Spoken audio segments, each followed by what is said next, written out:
Hopefully, the past few videos has helped you. I hope you've wrestled with your team, whether it's your executive team, your management team, or even your board members, right? To be able to craft and design a healthy organization and team that would catapult your business or your organization in the next 10, 15, 20 years. No? And today we're talking about the 7 perspective of effective leaders.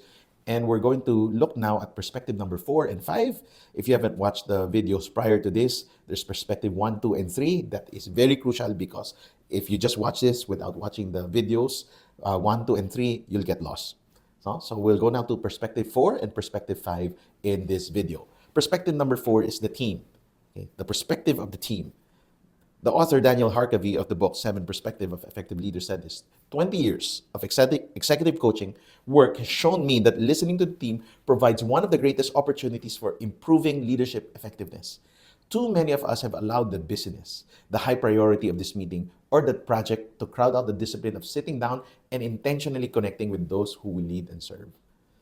Very simple. Minsan, natatrap tayo sa dami activities na ginagawa natin as leaders. Hindi na tayo nakikinig sa team natin. Or minsan naman, dahil nasa ivory tower tayo, because yan yung position natin, very strategic, very vision, we lose touch on what's happening in the ground. And that's why it's very important for us to have touch base with our team, na lagi pa rin natin sila nakakausap and we're able to communicate with them. When you start leading from the tower and never go down once in a while, then you lose touch of what's truly important to the people that you're leading. Hindi mo na alam ano yung needs, the cries of the people. Di ba lahat nakasummary report lang sa isang papel? Hindi pwede yun. Kailangan kilala mo pa rin yung mga tao. Di ba? Lead by example, lead by walking around. Sabi nga ni Ken Blancard ata yun. Now, what's team perspective? It's about putting your personal perspective aside and fighting to see what your people see. It involves acknowledging and believing that they have different experiences, insights, and info that you need to understand to be an effective leader. No? Example, yan, tuturo ko lang. Ayan yung nagtatrabaho dyan, si Mariam. Yan ang isa sa mga pinakamagaling kong nakatrabaho. Wow. Mariam has a different perspective in many areas. Iba po kami mag-isip. Yet she is one of the most effective, fruitful leader that I know. And what I love about her is that she shares her insights and perspective that gives me a fresh look on certain things. No? Kasi minsan, dekahon ako ganito. And that's why I need to be open. And that's why I have my weekly executive team meeting. Because I need to hear from them. I need to learn what's on the ground.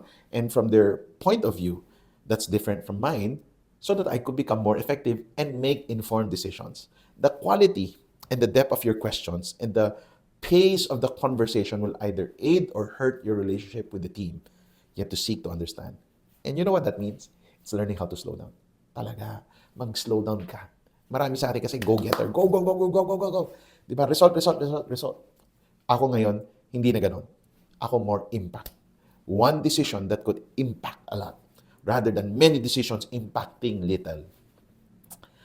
Kaya dapat intentional tayo sa mga one-on-ones.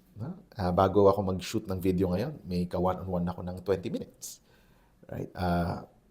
May isa rin akong, dalawa pala ka-one-on-one ko. Why? I need to hear what's happening. I need to see the point of view of the team. And that's where I also try to share compelling vision of where we want to go. Active listening means listening in a way that ensures that the person speaking to you knows that you not only heard them but understood what they intended to communicate. No? So hindi lang yan, aha. Okay, kung hindi gusto mo talaga intindihin kung saan sila nanggagaling at nakikita nila sa iyo, genuine talaga yung pagpakikinig mo sa kanila. It's active listening, not passive listening. Now, some blind spot for perspective number 4, okay, especially as the leader, avoid speaking first, engage by asking great questions. Yan yung mga isang weakness ko for more than a decade. I always talk a lot. I never listen. I need to learn how to listen. Thank you to my wife for teaching me this. Engage by asking great questions. Tammy is one of the best in asking great questions. So I'm learning from her. No? Stop that active mind. Have patience to hear people out. Minsan di ba nagsasalita sila, tapos parang sa lolo mo, mali yan. Pakinggan mo muna, do not interrupt. Don't also, okay, ito very important. I have to remind myself of this one. Don't be pulled by passion. Beware of getting drawn into the emotion. Sometimes we feel we need to make immediate action. Bakit very emotional kasi yung meeting? So we end up looking for answers to their problem rather than using it as a launching point to ask more questions, specific questions of more people. No? So, hindi porket passionate sila about a point, gusto mo na pagbigyan or di ba, nadodrawn ka doon sa emotion and then you make an emotional decision without looking at the numbers, nasabi ko very important, without looking at the reports, and without feeling and doing qualitative research, kung di nag-decide ka based on anecdotes and emotions, might give you the wrong answer to the solution. Right? Also, with your team, be very authentic and always follow up. Never eat alone. Yeah, always take time to build relationships. Ito lang, no?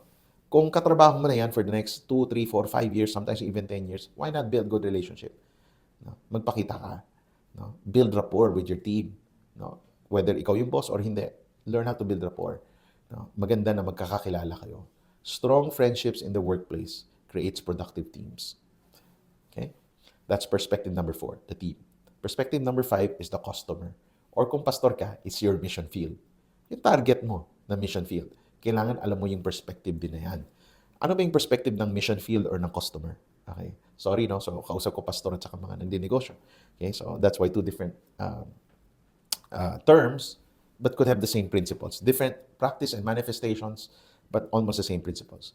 Leaders have to know what their customers want, what they need, and how the company impacts the customer's business or life.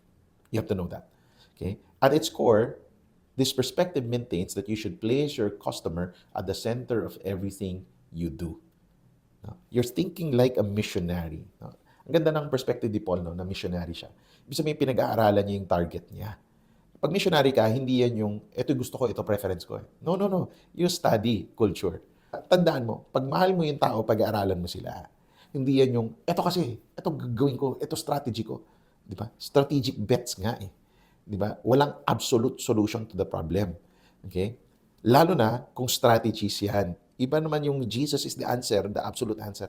Iba rin na, now how do I inch people closer to Christ? I have to think like a missionary. Now, it's the same way in sa negosyo, di ba? Or sa business. How do I now study my customer base? Because it shows I'm concerned. I love them. Right? Example, meron kang parental. How do I want this apartment to look like? If I was the one renting or living in it, di ba? Or hotel, di ba? May hotel ka, may maliit kang hotel. Kung ako yung customer dito, anong gusto kong mangyari? Yeah. Sa bangko, pag pumasok ko ng bangko, anong gusto ko talaga mangyari? You should put your target at the center of everything you do. Right? You're thinking of ways, how can I serve them? Because that's the way I show I love them. Too often, we believe our customer's perspective merely because we grasp their pain point with today's products or services. But that's not enough. We must also know their opportunities. We need to scale back when times get challenging for them and innovate new offerings or products to help them with current reality. I'll give you another example. No? Isa sa mga uso ngayon yung fintech, no? Finance technology. Yung mga Maya Bank, CIMB, GCash, all of that is changing the game for the banking industry. Sino nahuli? Yung mga big names, di ba? Hindi kami magbabago. Sige, magmaya kayo kung gusto nyo. Ang tao gusto pa rin pumunta sa bangko. Pipila sila ng 30 minutes para mag-deposit lang. Di ba? Ayaw nila magbago. But now they're forced to. Now it's easier to open an account using the phone. Even among big banks. Why?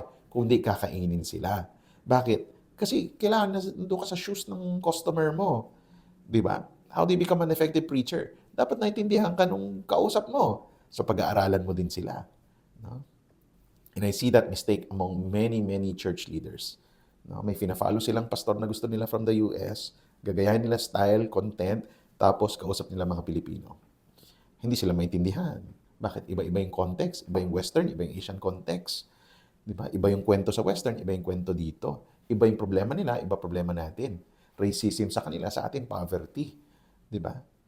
So, it's learning how to understand your customer or your target market. We need products, services that cost the customer to happily give their money as if paying for our products is their opportunity to say thank you.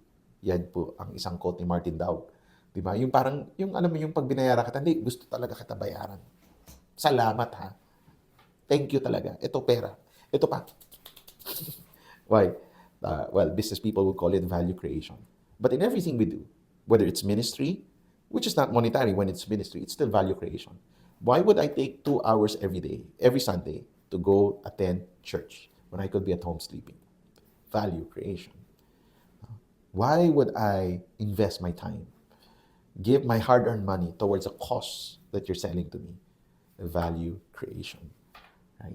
Why? I'm studying my customer, and to show my love and compassion and heart for them, uh, I make sure I deliver something that would create value in their lives. Review mo yung mga minutes ng meeting mo. If 80% of the time it is focused on the internal, you may have a problem. Lagi kayo may inaayos internally, you have a problem, right? It should be about your customer. The best leaders make connecting directly with their customer or their congregant a regular discipline. I was talking to a new pastor, and he said, so what's my job? I said, very simple. Prepare messages, talk to people. Your calendar should be, there should be a lot of talking to people every day. Relational connection. As in order to best serve you, what should we keep doing, start doing, and stop doing? Yeah, maganda activity yan with your leadership team. In order to best serve my target, what should we keep doing? What should we start doing? And what should we stop doing? Okay? Assignment ko yan sa inyo. Now, potential blind spot for perspective 5. Avoid silos or cliques. So, huwag kayo magsasilo. Huwag kayo parang, ano kami, our department. Wala kaming pakialaman sa isa't isa. Okay? Integrate nyo yung mga natututunan nyo to serve the overall. Do something with what you learned and then apply it. Like ito, after nitong video, okay, natutunan ko to, customer perspective. How do I now apply it? Huwag kong tatago lang. Number 2, don't overact to squeaky wheel. Leaders make poor decision when they overact to one squeaky wheel. Yung yan, yung mga nagko-complain. Don't emotionally overreact to a problem or a burden. Place high value on data points and validate it as you continue to have conversations. Numbers do not lie. No, sometimes emotional lang ng pagkwento pero isa dalawa lang pala yon, di pala totoo. Diba, minsan may mga ganun, sir or pastor, grabe, dami nagreklamo. Ilan nagrereklamo? Sino? Si ganito. Sino pa? Well, siya lang. So, isa lang yan. Pwedeng emotional ka lang about it, but it's not the reality. No? Yan yung perspective 1, current reality. Then, make sure to have feedback as discipline. Okay? Ask for feedback. Fight mo yung pride. Embrace humility. And not everyone will come to you with that courage. That is why the customer perspective requires intentional curiosity. Lalo na dito sa Pilipinas, tahimik yung mga tao. Hindi masyado nagre-reklamo. That's why yung awareness mo dapat nandyan. No, dapat nakikita mo talaga kung ano nangyari, ano mga bulong-bulungan sa mga walls. No? If these walls could talk, isa ka dapat dyan. As the leader, yan ang imarites mo. Alamin mo yung feedback sa leadership mo, kung paano ka nagpapalakad, at ano yung performance ng team nyo. Ayan, dyan ka magmarites. Okay? So that's perspective number 4. And number 5, the team perspective and the customer perspective. I hope this helps you. No? Very exciting to, no? Kasi naka-5 perspective na tayo. Marami na kayong pag-uusapan na sa team. Pag ito, na-bless kayo dito, okay, I'll put the link of the Kindle version of this book, and kung meron pa rin sa Shopee, orderin nyo. Bigay ko na rin yung link sa store kung saan ko nakuha itong libro. And I hope this helped you. I hope this disturbs you and your team, and continue working this out and thinking about case studies that you have of your customer perspective. And if you're a team member, di ba? Baka good for you to have conversation with your boss. Baka kasi hindi na siya yung world's best boss. Kailangan nyo na mag-usap kasi medyo may ugong-ugong na. Ayan. So, huwag niyong patagalin yan. Kasi sino apektado, hindi lang kayo, but the people that you serve. Alright, I hope this bless you. Please subscribe to our channel here on YouTube, Design Your Life with Dennis. And also, you can listen to our podcast, our audio podcast, sa Spotify, Design Your Life with Dennis and Tammy C. This is a special series on designing your team to become more effective this coming year and beyond. God bless you guys, and see you in another episode of Design Your Life. God bless.